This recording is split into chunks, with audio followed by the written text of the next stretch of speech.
Silver Brooke అనే కొండ ప్రాంతంలో బంగారమైన నిధి ఉంది. 16 ఏళ్లైన దీపు వాళ్ళ ఊరి ప్రజల ద్వారా ఆ బంగారం నిధి గురించి తెలుసుకుంటుంది. దీపు ఆ కొండ ప్రాంతానికి వెళ్ళాలని డిసైడ్ అవుతుంది.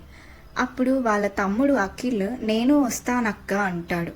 వాళ్ళక్క సరే రా అంటుంది. అలా ఆ అక్క తమ్ముళ్ళు కొండ ప్రాంతానికి బయలుదేరుతారు. అలా వాళ్ళిద్దరూ కొండ ప్రాంతానికి చేరుకుంటారు.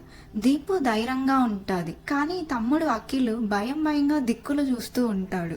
అఖిల్ భయపడుతూనే ఆ నిధి మార్గాన్ని కనిపెడతాడు. అలా అక్కాదమ్ములు ఆ నిధి స్వరంగానికి చేరుకుంటారు. దీపు అఖిల్ ఒక తాడు సహాయంతో స్వరంగం లోపలికి వెళ్తారు. అక్కడ ఒక అద్భుతమైన నీటి కొలను కనపడుతుంది. ఆ నీటి అంచున దీపు అఖిల్ భయంగా ముందుకు వెళ్తూ ఉన్నారు. వాళ్ళిద్దరూ వెళ్తూ ఉండగా నీటి మధ్యలో ఒక అద్భుతమైన నిధి పెట్టి కనపడుతుంది. దీపు ఆశ్చర్యంగా నిధి పెట్టిని తెరుస్తుంది. బోలెడంత బంగారాన్ని చూసి వాళ్ళిద్దరూ సంతోషంగా ఆ నిధిని తీసుకొని ఇంటికి బయలుదేరుతారు.